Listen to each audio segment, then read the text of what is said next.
Hello, kids. We have a nice book for tonight. It's called Fish for Dinner. Let's get started.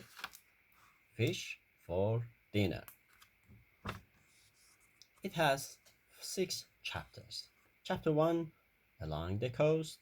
Chapter 2 Stopping the Traffic. Chapter 3 Emergency. Chapter 4 Getting Help. Chapter 5 The Rescue. And Chapter 6 The Catch of the Day. Chapter 1 Along the Coast. The road to our favorite fishing place twists and turns around the coastline. It's narrow, and in some places there's barely enough room for the cars to pass. Nikki and I love going along that road. From one side on the car, we can see tall banks with big trees bending over us. From the other side, we can see the sea. Sometimes the sea is still, lying quietly against the rocks. Sometimes it crashes and splashes high in the air. Mom never takes us fishing when the sea is rough.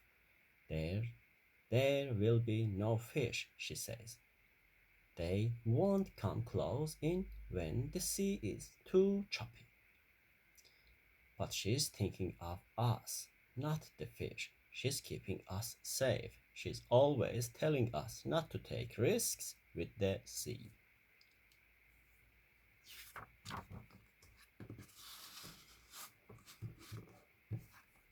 The best time for fishing along the coast is when the tide is just starting to come in. When the water is low, there are lots of places where we can push our rod holders deep into the sand. At our at our favorite beach, we can swim as well as fish.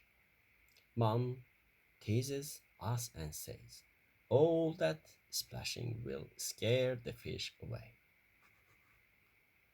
We have to keep fishing the rod holders up the beach as the water comes in, and we have to move our picnic blanket and towels too.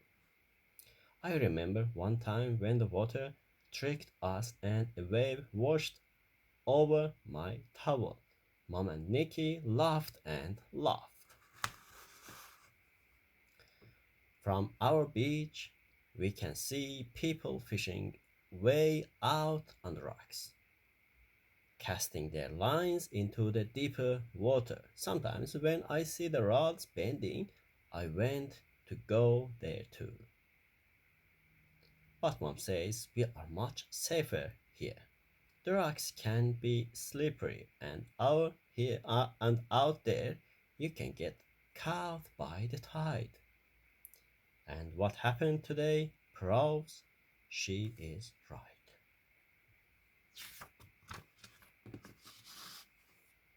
Chapter 2 Stopping the Traffic. When I woke up this morning, the sun was shining. No wind, I thought. I woke Nikki and we raced downstairs to Mom's room. "Come on, Mom," we shouted. "It's a perfect day for fishing."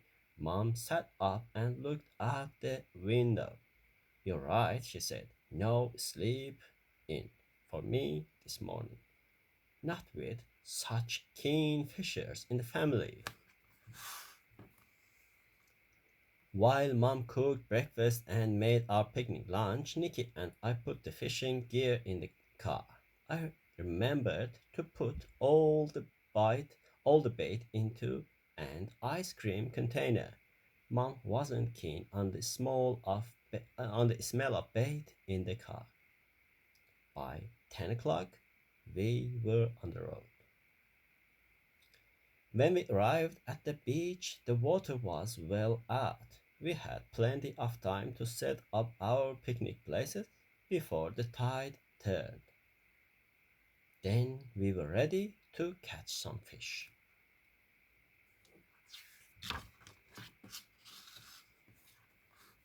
But all day the lions were still.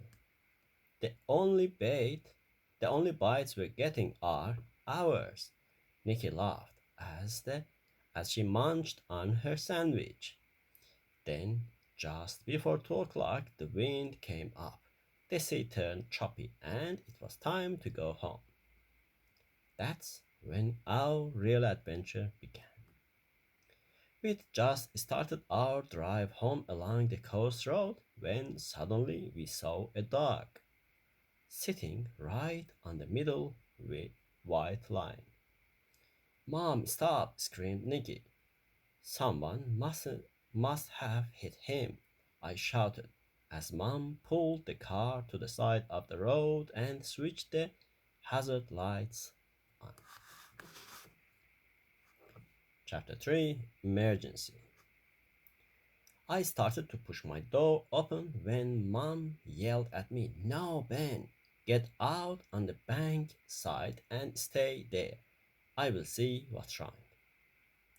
"Be careful, Mom," I heard Nicky whisper. As Mom got out of the car, the dog stood up and barked. "There's nothing wrong with him," I said to Nicky. "Quick, Mom," I shouted, "get him off the road."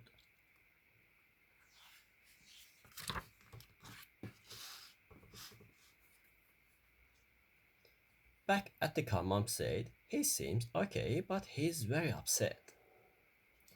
I looked at the dog's collar. "She's a girl and her name's Lucy," I said. "She wants to cross the road back to the sea," Nicky shouted. "She's worried." Nicky was right. Lucy was pulling away, wanting us to follow. "Come on then, Lucy," Mom sighed. "Oh, over we go. Nicky, Ben, you stay on this side of me. Can't be too careful on this road."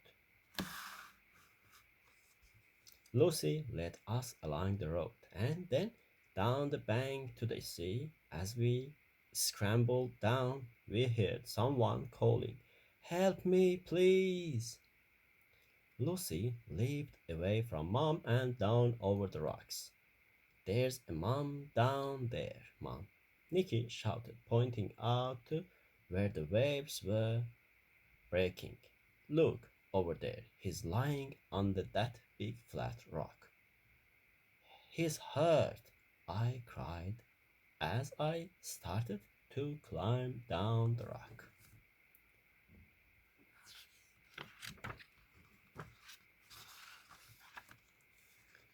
"Wait," shouted Mom. "It's too dangerous. We'll go and get the car. If we bring it closer and park on this side of the road, it will be easier to get the things we need. We can reach him from the little beach over there." "Yes," said Nicky.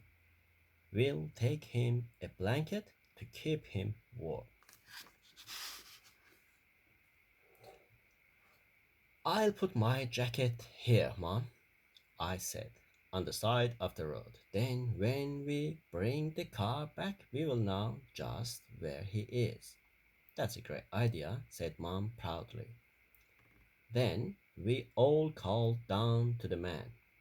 "We're coming," we shouted. "We'll get help." "Stay there, Lucy."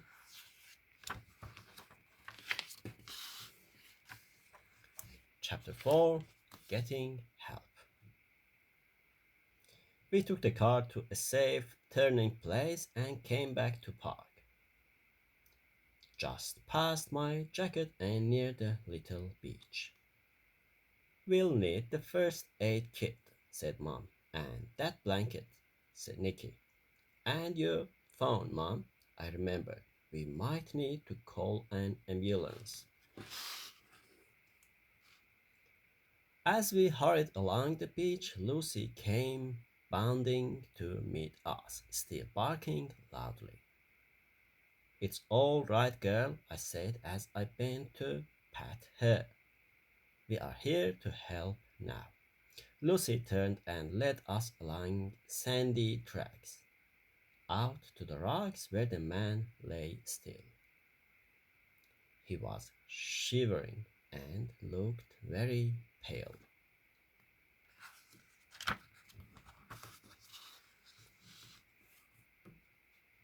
I slipped. I think I've broken my leg, he whispered. I thought I could get back, but his voice faded away, and he grimaced in pain. Mom turned to us and said quietly, "We need to move fast. The tide is coming in." Then she knelt down beside the fisherman to find out his name and reassure him. "Don't worry," she said. "We'll look after you."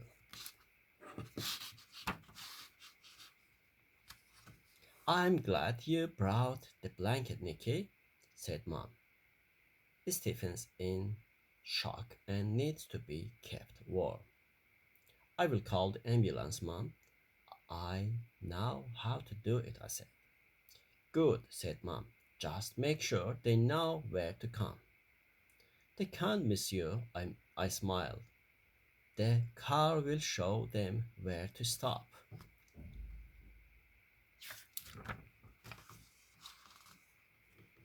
Mom and Nikki sat with Stephen while I rang the emergency services.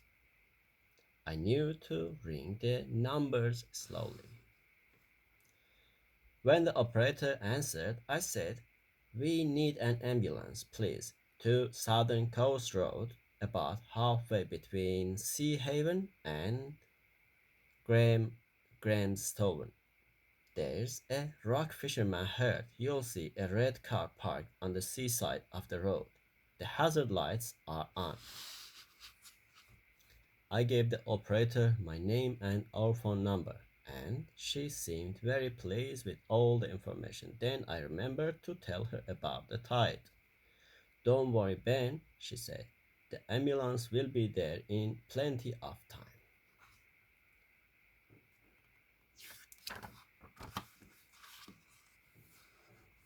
Chapter 5: The Rescue. I put the phone in my pocket and went back to join the others. As I sat down, Lucy licked my face. "It's okay, girl," I said, rubbing her neck. "We are looking after your friend." Mom smiled and said, "Stephen, this is Ben. He's just called the rescue services for you." Stephen turned his face to look at me. "Thanks, mate," he said. It seemed to take ages for the ambulance to come. Mom and Nikki and I sat quietly and watched the water come closer. Lucy curled up close against Stephen's chest. "Look, Ben," Nikki said. "Lucy knows to keep Stephen warm."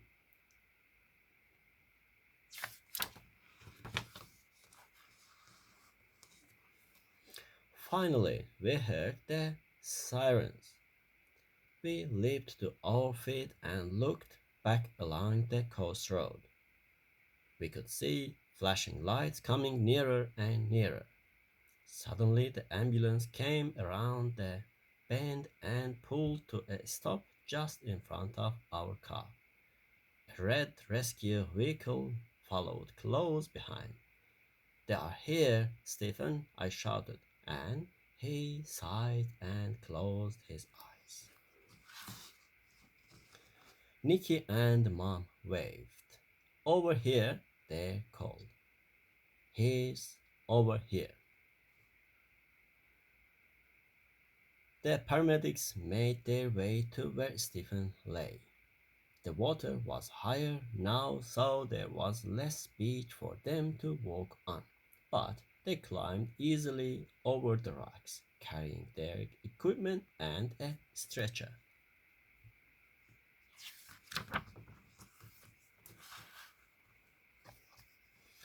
"I'm so glad you're here," Mom said. "We think his leg's broken. We just wanted to keep him still and warm, but the water was worrying us." The paramedics looked at Stephen's leg. "Mom, broken all right, one side, but we'll have you in hospital in no time, and you'll probably be home again tomorrow." But no rock fishing for a while, the other joked. You'll just have to settle for takeaway fish. Chapter 6, The Catch of the Day. And that should have been the end of the story. Stephen safely rescued, and Nikki and Mom and I starting to hear from home with Lucy. But no, in all the time we were with Stephen, no one had thought about his fishing gear. We were too busy looking after him to pay any attention to his two rods jammed into the rocks or to the open fishing box nearby.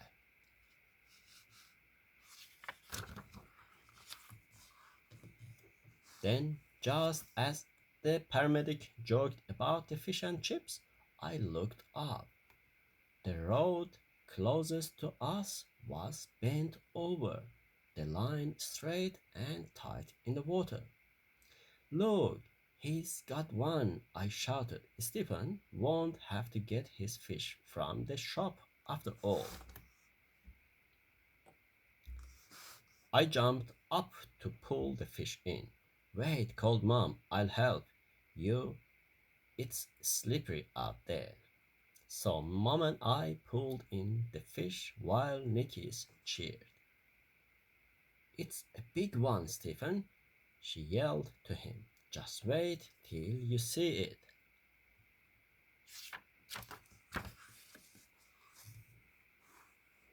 As Stephen was carried away on the stretcher, Nicky and I held up the fish from him.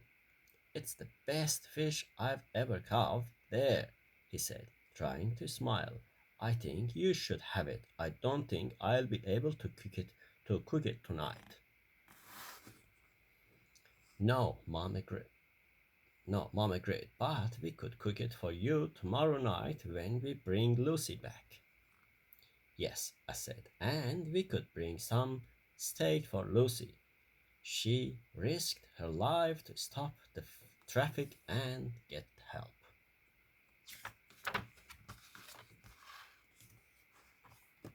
As they were ready to shut the ambulance door, Stephen smiled weakly. Thank you for looking after me, he whispered. I'll see you tomorrow and we'll share the fish. But not the steaks, laughed Nicky. Lucy can have the steak all to herself. She saved your life. She's your hero. Okay guys, that's the end of today's long story. That was Fish for Dinner. Have a good night. Bye.